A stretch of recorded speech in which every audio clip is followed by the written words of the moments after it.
আসসালামু আলাইকুম ওরহমতুল্লাহি ওবরাকাতুহ।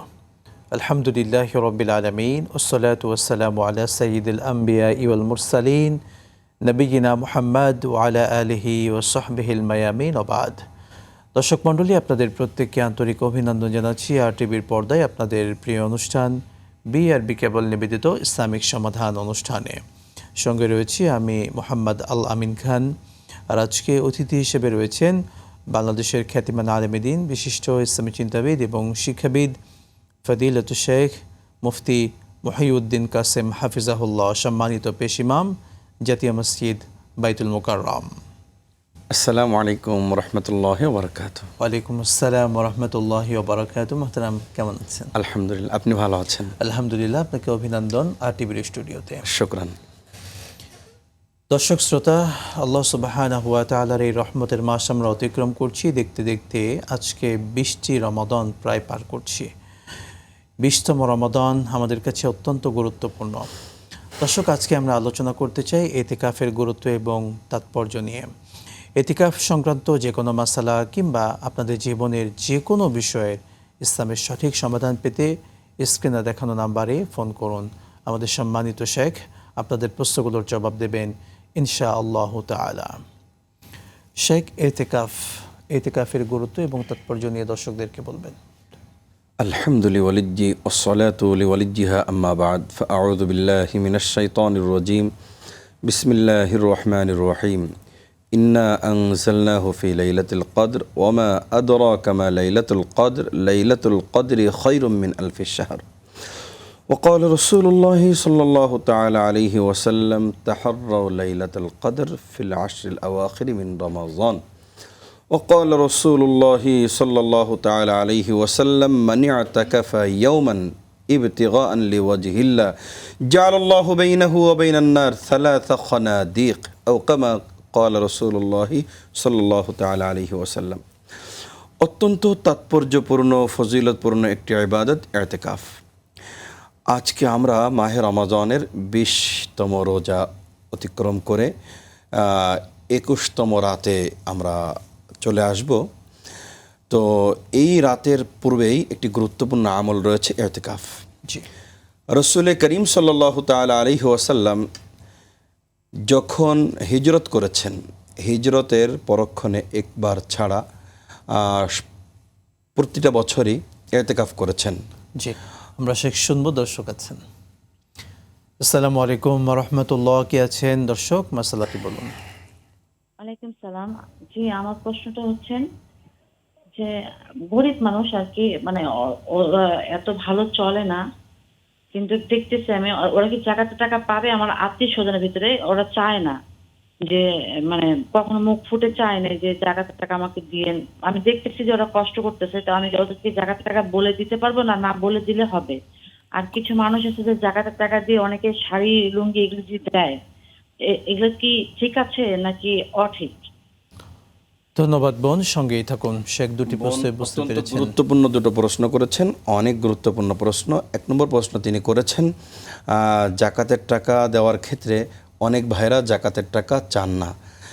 মূলত যেই সমস্ত মানুষ বিপদগ্রস্ত আছে, বিপদে আছে, অর্থাৎ অসহায় অবস্থায় আছে আপনজনের মাঝে, এই মানুষগুলো চাক অথবা না চাক, আমার দায়িত্ব হলো এই মানুষগুলোকে তাদের জাকাতের হকটা পৌঁছে দেওয়ার, এবং এটাকে কোনো তুচ্ছ মনে করা এটা একেবারেই অনুচিত। দেখুন, হাদিসের মধ্যে তো যদি আমরা কঠিনভাবে বিশ্লেষণ করি, আল্লাহ রাসূল সাল্লাল্লাহু তাআলা আলাইহি ওয়াসাল্লাম বলেছেন, যেই মানুষ এই আপনজন যারা অভাবগ্রস্ত আছে এদেরকে উপেক্ষা করে অন্য কাউকে জাকাত দিবে, রব্বুল আলামিন বলেছেন আমি তার জাকাতের মুখাপেক্ষী নয়। তাহলে বোঝা গেল আপনজন কতটা বেশি অগ্রাধিকার পাবে, এই হাদিস থেকে আমরা স্পষ্ট করে জানতে পারি। এজন্য আমরা চেষ্টা করব আমাদের আপনজনের মাঝে যারা মুখ ফুটে চাক অথবা না চাক, কারা মানে উপযুক্ত হকদার, এদেরকে আমরা অবশ্যই সুন্দরভাবে হকটি পৌঁছে দেব। এক্ষেত্রে আমরা কোনো ধরনের, এটা হলো 1 নম্বর পয়েন্ট। 2 নম্বর পয়েন্ট, বোন যেমনটি বললেন, জাকাতের টাকা অনেক সময় আত্মীয় যদি বলি যে জাকাতের টাকা দিচ্ছি, তারা কষ্ট পাবে। এটা আরেকটা বিষয় হলো, জাকাত দেওয়ার ক্ষেত্রে অবশ্যই আল্লাহ পাকই ভালো জানেন, মনের নিয়তটাই উত্তম, মানে কাউকে না বলে দেওয়াটাই উত্তম। বরং যখন বলে দেওয়া হয় স্বাভাবিকভাবে প্রত্যেকটা মানুষ নিজেকে অনেকটা বেশি ছোট, মানে নিজেকে অনেকটা বেশি অসহায় মনে করে, অনেক সময় মনে কষ্ট আমার মনে নিয়ত আল্লাহ তাআলা আল্লাহ পাক দেখছেন। আমি এজন্য তাকে হাদিয়া হিসেবে দিয়ে দিতে দিচ্ছি। বলেই দিতে হবে এটা কোনো জরুরি নয়, সুতরাং না বলে দিলেই বরং বেশি ভালো হবে। তিনি মনে করবেন যে হয়তো হাদিয়া প্রতিবেশী বরং হিসেবে আত্মীয় হিসেবে হয়তো নয়, দিচ্ছি। হাদিয়া বলেও দিলে সমস্যা নেই, সমস্যা নেই। হাদিয়া বলে দিবেন কিন্তু উদ্দেশ্য থাকবে উদ্দেশ্য জাকাত। থাকবে আমার হ্যাঁ, যেটা কোনো জাকাতের। সমস্যা নেই এটা। আর আরেকটি বিষয় যেটা বোন বলেছেন অনেক গুরুত্বপূর্ণ, জাকাতের টাকা দিয়ে কি আমরা এই প্রশ্নটির অ্যানসার নিব, দর্শক আছে যুক্ত করি। জি আসসালামু আলাইকুম, কে আছেন দর্শক বলুন।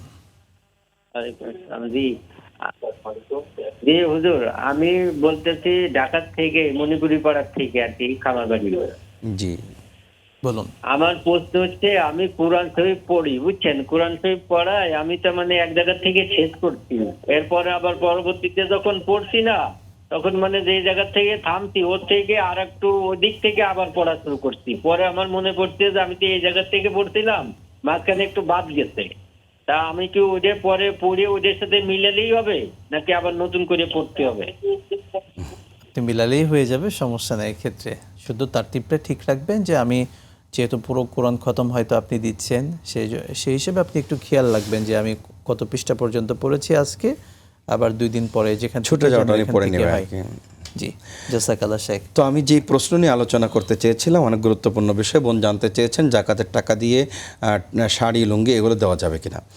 জাকাত দেওয়ার ক্ষেত্রে অত্যন্ত উত্তম হলো টাকা দিয়ে দেওয়া। টাকা দিয়ে দেওয়া। অর্থাৎ টাকা দিয়ে দিলে কারো শাড়ি লুঙ্গির প্রয়োজন হতে পারে, নাও হতে পারে, কিন্তু তার টাকার অনেক বেশি প্রয়োজন, হয়তো তার চিকিৎসার লাগবে, বিভিন্ন বাসস্থান অনেক বেশি প্রয়োজন। নিঃসন্দেহে এক্ষেত্রে আমি একটি কথা অনেক বেশি গুরুত্বের সাথে যুক্ত করতে চাই।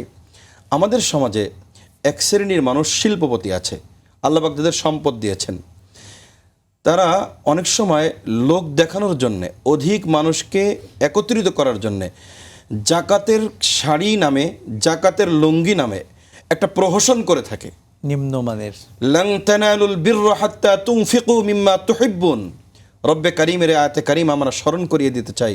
রব্বুল আলামিন বলেছেন, তোমার সর্বোত্তম বস্তু যতক্ষণ না পর্যন্ত তুমি আল্লাহর রাহে তুমি খরচ করবে, তুমি কোনো সওয়াব পাবে না।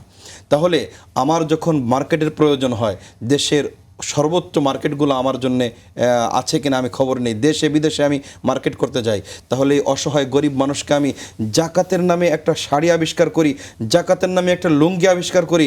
এই জাকাতের শাড়ি, জাকাতের লুঙ্গি একদিনও পরা যায় না। যখন গরিব একটা লুঙ্গি পেয়েছে বলে অনেক বেশি আনন্দিত হলো, একজন গরিব মা একটা শাড়ি পেয়েছে বলে অনেক বেশি আনন্দিত হলো, এই শাড়ি এবং লুঙ্গি যখন একদিনেই নষ্ট হয়ে যায়, সেই মানুষটা যতটা বেশি আশান্বিত হয়েছিল, এই মানুষটা কিন্তু অনেক বেশি কষ্ট পেয়ে যায় এবং ধোঁকাগ্রস্ত হয়ে যায়। তখন তার মনের অবস্থাটা অনেক বেশি করুণ হয়ে যায়। এই জন্য আমি এই মিডিয়ার মাধ্যমে বিশেষ করে ওই ব্যবসায়ী ভাইদেরকে আমি অনুরোধ করব, আপনারা জাকাতের শাড়ি বলে কোনো ভিন্ন শাড়ি আবিষ্কার করবেন না, জাকাতের লুঙ্গি বলে ভিন্ন কোনো লুঙ্গি, কম দামি লুঙ্গি এটা আবিষ্কার করবেন না। স্বাভাবিক লুঙ্গি যেটা বাজারে চলে সেই লুঙ্গি আমরা জাকাতের মধ্যে দিব, স্বাভাবিক শাড়ি যেটা বাজারে চলে সেই শাড়ি আমরা বাজারে দিব। মনে রাখতে হবে, রব্বে কারিম আমাকে জাকাত দেওয়ার সুযোগ দিয়েছেন। আল্লাহ রব্বুল আলামিন ইচ্ছা করলে আমাকে মুহূর্তের মাঝেই জাকাত গ্রহণের উপযুক্ত করে যেতে পারেন। সুতরাং গরিবের হক নিয়ে কোনো বাহানা নয় এবং গরিবকে তুচ্ছ তাচ্ছিল্য মনে করার কোনো সুযোগ নেই। আল্লাহ পাক আমাদের সকলকে জাকাতের বিধান গুরুত্বের সাথে আমল করার তৌফিক দান করুন।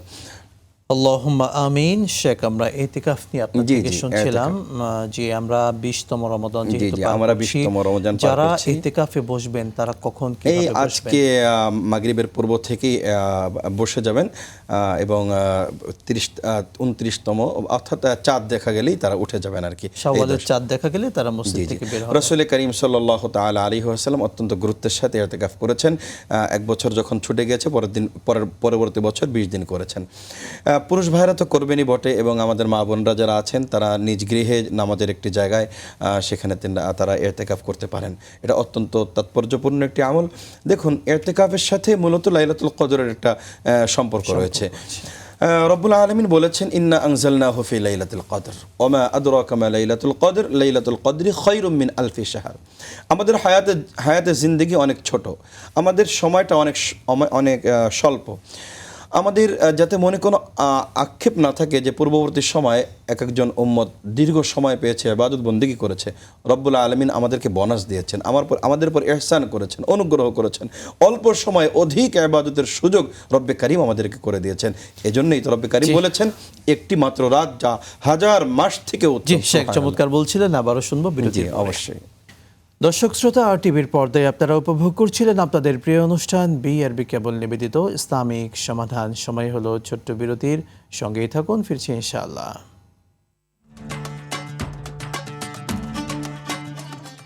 দীর্ঘপথ পাড়ি দিয়ে মানুষের আস্থা পাওয়া দেশের একমাত্র কেবল বিআরবি কেবল, বাংলাদেশের সবচেয়ে নির্ভরযোগ্য কেবল। পুরাতনও নয়, স্ক্র্যাবও নয়, শতভাগ আমদানিকৃত 99.99% পিউরিটি সম্পন্ন উন্নত মানের কপার, আন্তর্জাতিক মান, সেরা ফায়ার রেজিস্ট্যান্স সহ জীবন সাজাতে, জীবন বাঁচাতে বিআরবি কেবলস।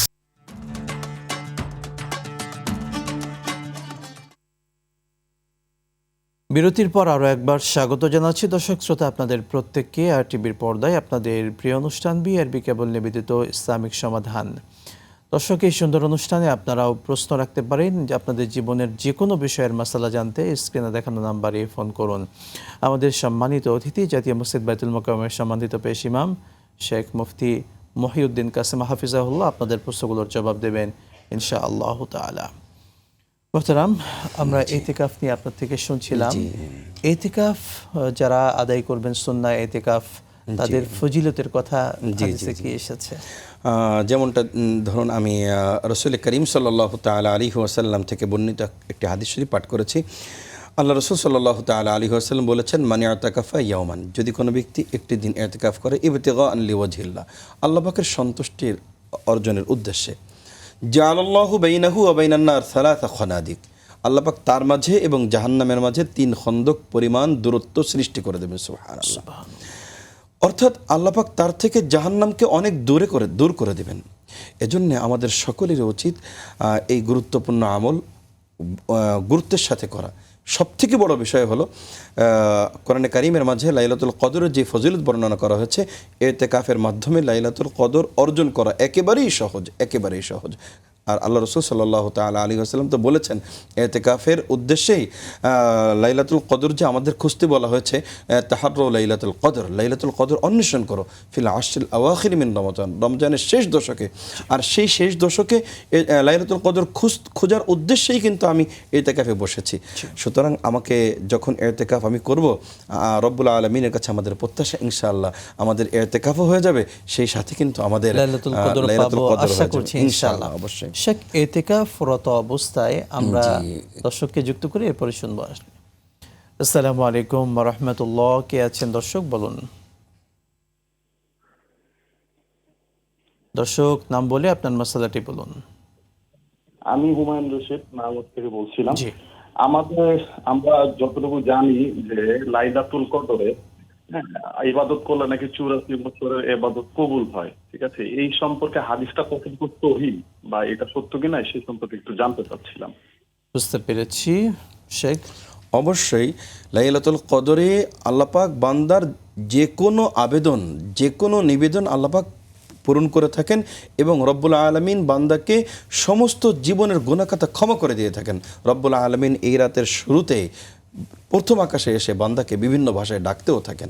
এজন্যে আমরা সকলেই চেষ্টা করব এই রাতের তাৎপর্য, এই রাতের ফজিলত অর্জনের জন্যে আমরা পুরাটা সময় ইবাদত বন্দেগীতে আমরা লিপ্ত থাকব। এখন দর্শকের যে প্রশ্নটি শেখ মেন, যে লাইলাতুল কদর যিনি পেয়ে যাবেন তিনি কি 84 বছর ইবাদত করা সেই এমন কোনো কথা নেই, এমনটা কোনো কথা নেই। আসলে লাইলাতুল কদরের ফজিলত সম্পর্কে যেটা কোরআনে কারিমের মাঝে বলা আছে, লাইলাতুল কদরে খায়রুম মিন আলফি শাহর, একটি রজনী 1000 মাস থেকে উত্তম। এখানে 84 বছরের কোনো বিষয় এখানে 1000 মাসকে যদি সে ক্যালকুলেট করা হয় তাহলে তো আমরা কিভাবে হিসাব হবে? অনেকে কিন্তু বলেন যে 1000 মাস যেহেতু সেই হিসেবে 84 বছর 3 মাস এমন হিসাব হয়ে থাকে। সেটা ভিন্ন বিষয়, কিন্তু আমাদের যেভাবে বলা আছে কোরআনের ভাষায় আমরা সেভাবে। এবং আসলে এখানে একটি কথা যে খয়ের মানে কতটা উত্তম হবে এটা কিন্তু আমরা স্পষ্ট করে বলা নেই, স্পষ্ট করে বলা অনেক উত্তম হবে এটাই। এজন্য নির্দিষ্ট করে আমি ওটাকে আবার কাউন্ট করে একটা গণ্ডির মধ্যে সীমাবদ্ধ করে দেওয়া, এটা তো আসলে উচিত না। জি, আশা করি এর চেয়ে আরো আরো বেশি বহুগুণ। সওয়াব কারণ আল্লাহ তাআলা আমাদেরকে হাদিসের মধ্যে তো দেবেন। দেখুন, হাদিসের মধ্যে কিন্তু এসেছে মাহে রমজানের যে কোনো ইবাদত, মাহে রমজানের যে কোনো ইবাদত রব্বুল আলামিন বহু গুণ বৃদ্ধি করে দিবেন। কেউ বলেছে হাদিসের মধ্যে এসেছে 70 গুণ অথবা 70 থেকেও বেশি, 700 আরো 700 অনেক আল্লাহ অনেক দিবেন রব্বুল ইনশাআল্লাহ। আলামিন মেহেরবান, অগণিত করে দিবেন। আমাদের ইনশাআল্লাহ প্রত্যাশা আমরা এমনটাই। দর্শককে যুক্ত জি, জি, করছি। অবশ্যই। আসসালামু আলাইকুম ওয়া রাহমাতুল্লাহ। দর্শক কে আছেন বলুন। হ্যালো, আসসালামু আলাইকুম ওয়া রাহমাতুল্লাহি ওয়া ওয়ালাইকুম বারাকাতুহু। আসসালাম ওয়া রাহমাতুল্লাহ। বলুন দর্শক। আমি কুমিল্লা থেকে, আমার নাম আনোয়ার, কুমিল্লা বরুড়া থানা থেকে বলছি। জি। আমি আজকে অনেক বছর ইনশাআল্লাহ আল্লাহ নেয় থাকতেছি। আমি এটা জানতে চাইতেছি যে মনে করেন এতেকাবের ঢোকার থেকে এই 10 দিনে আমার মসজিদে করণীয় কি? গা গোসল ধোয়া যাবে কিনা, মানে গোসল করা যাবে কিনা, কি কি করণীয় এই জিনিসটা যদি একটু বুঝিয়ে বলতেন। মাশাআল্লাহ, খুবই অনেক সুন্দর উপকৃত প্রশ্ন। হতাম। আমাদের সম্মানিত আসসালামু অতিথি বলবেন ইনশাআল্লাহ, যুক্ত থাকুন। শেখ। হ্যাঁ, চমৎকার বলেছেন আমাদের ভাই। ইতিকাফের মধ্যে স্বাভাবিক যে কাজগুলো আছে, অর্থাৎ মসজিদের মধ্যে আমাকে থাকতে হবে। মসজিদের মধ্যে সওয়াবের উদ্দেশ্যে নির্দিষ্ট সময় নির্ধারিত পদ্ধতিতে আমাকে থাকতে হবে। এখানে আমার গোসলের সমস্যা নেই, এখানে আমার যে সমস্ত ব্যক্তিগত যে কাজগুলো আছে এগুলো, এতে কোনো সমস্যা নেই। আমাকে লক্ষ্য রাখতে হবে মসজিদের থেকে বাইরে যাওয়া যাবে না।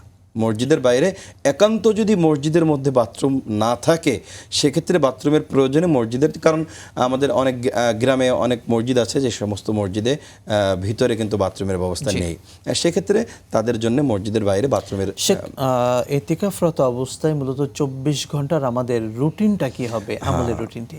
দেখুন, 24 ঘন্টা রুটিনের মধ্যে আমরা সবথেকে প্রথম যে কাজটি করব, 5 ওয়াক্ত নামাজ তাকবীরে উলার সাথে যাতে আমার হয়। আমি মসজিদে থেকেও যদি আমার জামাত ছুটে যায়, আমি মসজিদে থেকেও যদি আমার তাকবীরে উলা ছুটে যায়, তাহলে এর থেকে দুঃখজনক কাজ কিন্তু আর হতে পারে না। আমাকে প্রথম এই 10 দিনে একটি ট্রেনিং যেন আমার হয়ে যায় যে আমার বাকি পুরোটা বছর আমি 5 ওয়াক্ত নামাজ তাকবীরে উলার সাথে আমি আদায় করব। প্রথম আমল, আমি 5 ওয়াক্ত নামাজ, ফরজ নামাজগুলো তাকবীর উলার সাথে আদায় করব। আমরা সেই সাথে আরো পয়েন্টগুলো শুনবো, দর্শককে যুক্ত করছি। অবশ্যই অবশ্যই। আসসালামু আলাইকুম ওয়া রাহমাতুল্লাহ। কে আছেন দর্শক বলুন। আসসালামু আলাইকুম, আমি বান্দরবান থেকে মাইনুল হাসান বলছিলাম। হুজুর, আমার 2টা প্রশ্ন। 1 নাম্বার হচ্ছে, আমরা যখন নামাজ পড়ি 2 সিজদার মাঝখানে বসে আত্তাহিয়াত পড়ার সময়, আশহাদু আল্লা ইলাহা ইল্লাল্লাহ পড়ার সময় যখন আমরা শাহাদাত আঙ্গুল তুলি, এটার কোনো কারণ আছে? এরপর দ্বিতীয় প্রশ্ন হচ্ছে, ঈদের দিন কি পায়ে ধরে সালাম করা যাবে? বুঝতে পেরেছি ভাই, সঙ্গেই থাকুন। শেখ, হ্যাঁ, আগের প্রশ্নটি বুঝতে বলছিলেন পেরেছি। আপনি এটা ইতিকাফ নিয়ে। হাদিসে বর্ণিত এমনটা আছে, এজন্য আমরা এটা করে থাকি। মানে যখন আমরা শাহাদত আশহাদু আল্লা ইলাহা ইল্লাল্লাহ বলি, তখন আমরা আঙ্গুল উত্তোলনের মাধ্যমে সেই ইশারাটা অর্থাৎ করে থাকি। আঙ্গুল উত্তোলন করতে পারি, এক্ষেত্রে কোনো ক্ষতি নেই। ক্ষতি নেই এবং শেখ, নির্দেশনা এখানে 2টি এসেছে। পয়েন্ট শেখ, সেটি হচ্ছে আমরা তো যখন আশহাদু আল্লা ইলাহা ইল্লাল্লাহ বলি তখন আমরা আশহাদু আল্লা ইলাহা ইল্লাল্লাহ বলার সময় হাতকে নামিয়ে ফেলি। কিন্তু অনেকে আছেন পুরো সালাতের অর্থাৎ বৈঠকের সময় হাতকে তারা এইভাবে এটা একটা মানে মুখতালাফি মাসআলা, অর্থাৎ এর মধ্যে তার রয়েছে। কেউ কেউ এটাকে এরকম করতে থাকেন।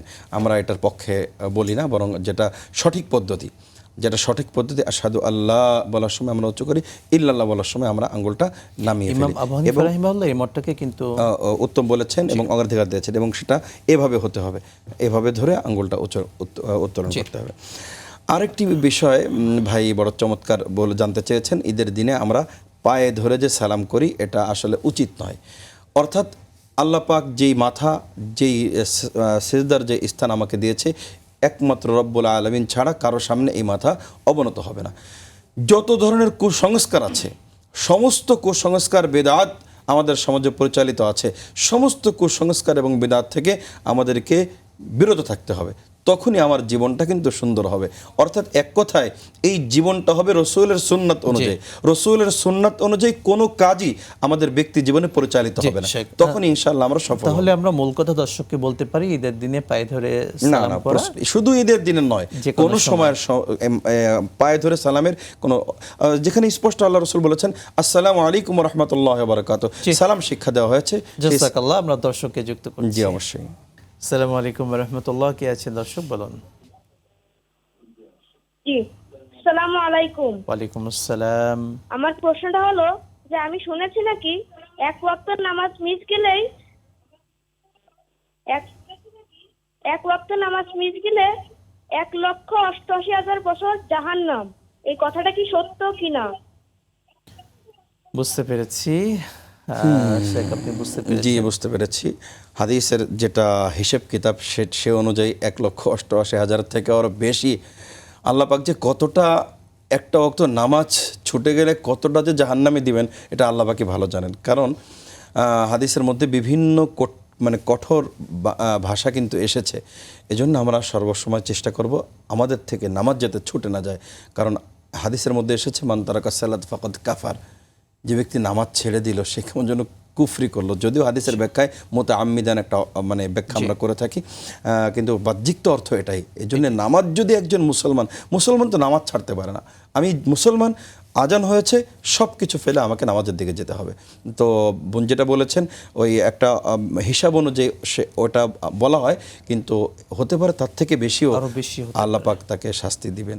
আল্লাহ পাকের কাছে প্রত্যাশা আল্লাহ পাক যেন আমাদেরকে জাহান্নামের আযাব ফরজ আমলের কথা আল্লাহ তাআলা পবিত্র কোরআনে 82 বার বলেছেন। জি, বারবার যে কথাটা বললেন এটা কতটা গুরুত্ব, অনেক গুরুত্ব, আর এটা যদি আমি মিস করি ইচ্ছাকৃতভাবে শাস্তিটাও কিন্তু ততটা সিরিয়াস হবে, কঠিন হবে, ভয়াবহ হবে। বারাকাল্লাহ। আমরা ইতিকাফরত অবস্থায় শেখ আমল নিয়ে শুনছিলাম আপনার থেকে। আমি সর্বপ্রথম আলোচনা করেছি 5 ওয়াক্ত নামাজ তাকবীরুল্লাহর সাথে পড়বেন, এবং সেই সাথে সুন্নাতে মুআক্কাদা যে নামাজগুলো আছে বা সুন্নাতে গায়রে মুআক্কাদা, প্রত্যেকটা সুন্নাত আমাকে ইতিকাফরত অবস্থায় আমি আদায় করব। ফরজ পড়ব, সুন্নাত আদায় করব। সেই সাথে আমার পুরাটা সময়, এক কথায় যদি আমি বলি, পুরোটা সময় আমার ইবাদত বন্দিগিতে আমি লিপ্ত থাকব। পুরোটা সময় আমি কখনো নফল নামাজ পড়ব, বিশেষ করে ইশরাক, আওয়াবিন, চাষ যে নামাজগুলো আছে, যেই নামাজগুলো আমি বছরের অন্য সময় কিন্তু আমার পড়ার সুযোগ হয় না অনেক ব্যস্ততার কারণে। আমি সমস্ত ব্যস্ততা রেখে এই 10টা দিন একমাত্র শুধুমাত্র আল্লাহর সন্তুষ্টির জন্য আমি বসেছি। তো ইবাদতের যত ধরনের প্রকার আছে সমস্ত ইবাদতগুলো আমি করার চেষ্টা করব। তো আমি ইশরাক পড়ব, আওয়াবিন পড়ব, চাষ পড়ব, এগুলো পড়ব। সেই সাথে আমি চেষ্টা করব 10 দিনে আমি কমপক্ষে 10টা খতম কোরআন শরীফ যদি পড়তে পারি। আমার জন্য যদি কষ্ট হয়ে যায় তাহলে 15 খতম, তা যদি কষ্ট হয়ে যায় মানে কমিয়ে আনবো আর, অর্থাৎ যদি 7 খতম, কমপক্ষে আমি একটা খতম কোরআন শরীফ পড়ার একটা দৃঢ় সংকল্প আমাকে থাকতে হবে। তখন কিন্তু আমি গল্প গুজব বা বিভিন্ন ধরনের চিন্তা চেতনা করার কিন্তু আমার সুযোগ, কারণ আমি কন্টিনিউ পড়ছি। আর আমি সবসময় কোরআন শরীফ পড়তে আমার অনেক সময় ক্লান্ত বোধ হতে পারে। তো কোরআন শরীফ রেখে আমি কিছু সময় আল্লাহ পাকের জিকির করলাম অথবা 2 রাকাত নামাজ পড়লাম। এই অর্থাৎ এক কথায় সর্ব ধরনের ইবাদত বন্দিগিতে আমি লিপ্ত থাকবো। হয়তো গল্প গুজব বা একসাথে বসে আড্ডাবাজি করা, এগুলো থেকে আমি অবশ্যই বিরত থাকবো। আল্লাহ পাক আমাদের সকলকে ইতিকাফরত অবস্থায় আল্লাহ পাকের সর্ব ধরনের ইবাদতগুলো অধিক পরিমাণে করার তৌফিক দান করুন। আল্লাহুম্মা আমিন। মুহতারাম, আরেকটি বিষয় আপনি একটু বলবেন? জি, অবশ্যই। আমাদের ইতিকাফকারী যারা আছেন তাদেরকে দেখা যায় রমাদানের শেষ দিকে সবাই মিলে একটা হাদিয়া তুলে হাদিয়া দেওয়া হয়, বা ইতিকাফে বসানোর ক্ষেত্রে বিভিন্ন মসজিদে যখন কেউ বসতে চায় না, কোনো মুরব্বী মানুষকে বলা হয় যে আমরা আপনাকে কিছু হাদিয়া দেওয়ার চেষ্টা করব, আপনি একটু বসেন। এই কালচার কিন্তু আছে, আপনি জানেন। আসলে এটা কতটা আপনি যেটা বলেছেন এটা আমাদের একটা দন্যদশা বলা, এটা আমাদের আসলে কি বলবো, এটা ভাষায় আমি ব্যক্ত করতে পারছি না। যেখানে সমাজের প্রতিটা মানুষের দায়িত্ব ছিল ইতিকাফে বসা, সেখানে আমরা একটা মানুষকে ভাড়া করে মানুষকে ইতিকাফে বসানো কোনোভাবে জায়েজ নেই, কোনোভাবেই উচিত নয়। বরং এটা মনে করতে হবে এটা আমাদের একেবারেই ধ্বংসের চূড়ান্ত পর্যায়ে আমরা চলে এসেছি। এই কাজ থেকে আমাদের বিরত থাকতে হবে। আর একেবারেই সমাজে চলে না, অচল, একেবারে বৃদ্ধ রিক্সাওয়ালা একে ধরে নামিয়ে এটা না। বরং হাদিসের মধ্যে এসেছে ওয়াশাবুন নাশা ফি ইবাদাতিল্লাহ, ওই যুবক যৌবন বয়সের ইবাদত আল্লাহ পাকের কাছে অনেক বেশি প্রিয়। সুতরাং আমি যুবক ভাইদেরকে বলবো, যেই যৌবন রব্বুল আলামিন দিয়েছেন এই যৌবন উৎসর্গ করতে হবে সেই যৌবন দাতা রব্বুল আলামিনের জন্যে। সুতরাং রব্বুল আলামিন যৌবন দিয়েছেন, মুহূর্তের মাঝে এই যৌবন অবস্থায় রব্বুল আলামিন যৌবন কেড়ে নিয়ে বিপদগ্রস্ত করে যেতে পারেন, অসুস্থ করে যেতে পারেন। সুতরাং আসুন এই যৌবনের উন্মাদনা না ছড়িয়ে এই যৌবন অবস্থায় আল্লাহ পাকের ইবাদত করে সেই কঠিন দিনে, আল্লাহু আকবার, যেদিনে আল্লাহ পাকের ছায়া ছাড়া কোনো ছায়া থাকবে না, সেদিনে যাতে করে আমি ছায়া পেতে পারি। আল্লাহ পাক আমাদের সকলকে এই জন্য যৌবন বয়সে ইবাদত করার তৌফিক দান করুন। জাযাকাল্লাহু খায়রান শেখ। শুকরান। প্রিয় দর্শক শ্রোতা, টিভির পর্দায় আপনারা এতক্ষণ উপভোগ করলেন আপনাদের প্রিয় অনুষ্ঠান বিআরবি কেবল নিবেদিত ইসলামিক সমাধান। আজকের মতো বিদায় নিচ্ছি, আবারও দেখা হবে। আসসালামু আলাইকুম ওয়া রাহমাতুল্লাহি ওয়া বারাকাতুহু।